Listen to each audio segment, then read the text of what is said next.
Start हो गया। हाँ अब चलो देखा ने अगला बोर्ड मॉडल खातिर जो 5 नंबर हर साल जो है पाइथागोरस और पाइथागोरस के विलोम से पूछता है।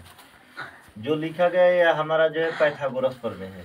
इसका प्रमेय दिया रहता है और इसी प्रमेय से पहचान कर हमको बनाना है कि ये पाइथागोरस है कि पाइथागोरस का विलोम।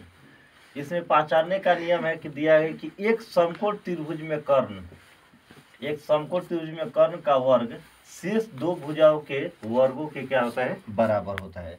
अर्थात यहाँ पर जो कर्ण अलग बनाए है एक समकोण त्रिभुज, तो समकोण त्रिभुज में हमारा AC क्या हो गया कर्ण हो गया, ये हमारा लंब हो गया, ये नीचे वाला हमारा आधार हो गया।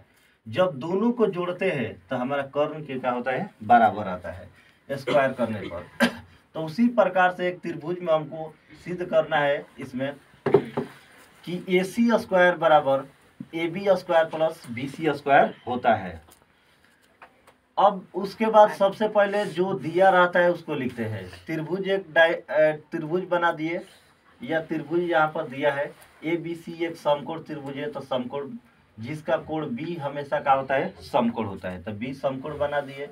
और सिद्ध करना है कि AC स्क्वायर बराबर AB square plus BC square होता है।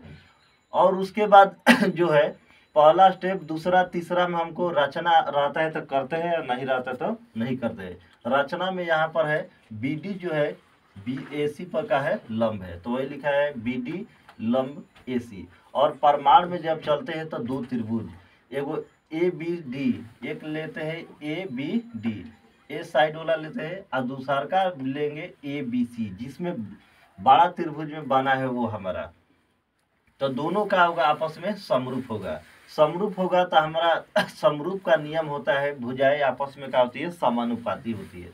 समानुपाती का मतलब AD, यहाँ पर लेते हैं AD भुजा, AD हो गया, तो AD के समानुपाती क्या होगा हमारा AB, AD के समानुपाती क्या होगा AB। और बराबर दूसरे त्रिभुज में जब जाते हैं ABC में, तो इसमें क्या हो गया AB के समानुपाती क्या हो जाएगा हमारा AC, AB के समानुपाती हो जाएगा AC, तो AB बाटा में AC।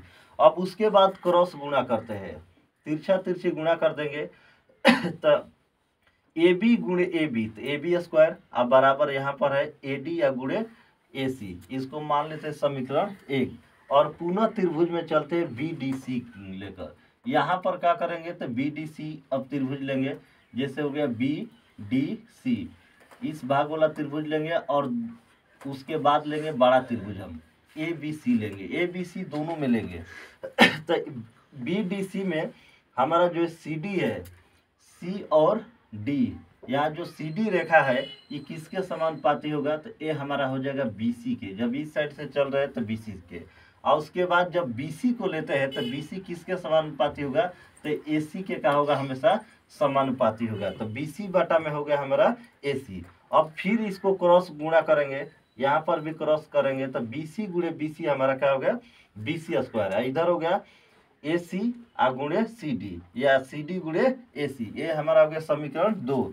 और उसके बाद क्या करेंगे समीकरण 1 और 2 को जोड़ देते हैं, अर्थात समीकरण 1 और 2 को जोड़ने पर तो स्क्वायर यहाँ पर लिखा है हमारा AB स्क्वायर, तो AB स्क्वायर वाला का एक साथ जोड़ेंगे AB square plus BC square, समीकरण 2 में BC स्क्वायर है। और उसके बाद समीकरण 1 में बचा है AD इंटू AC, तो इसको AD इंटू AC प्लस समीकरण 2 में क्या बचा है AC इंटू CD, तो यहाँ पर AB का स्क्वायर प्लस 1 हो गया BC का स्क्वायर।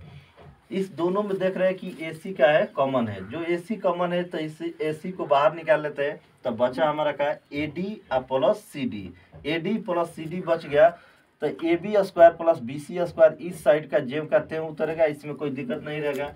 यहाँ पर देखा जाता है कि AD और CD किस रेखा के बराबर है, AD प्लस CD, ये जो है AC रेखा के का होता है हमेशा बराबर, AC रेखा के बराबर, क्योंकि ये AC रेखा को ही जब दो भाग में डिवाइड करता है, A और C है D बिंदु पर डिवाइड करता है, तो फिर जोड़ने पर क्या हमारा जो रेखा प्राप्त होगा वो हमारा AC हो जाएगा। तो AC एक पहले से आए दोनों के बदला में AC हो गया, तो A B square plus B C square बराबर ए सी गुणे ए सी, तो हमारा हो गया ए सी स्क्वायर। इसको एक सीधे रूप में लिख देते हैं जैसे क्वेश्चन में लिखे हैं, तो ए सी स्क्वायर बराबर A B square plus B C square, यही सिद्ध करना था। ये हमारा जो हो गया पाइथागोरस प्रमेय।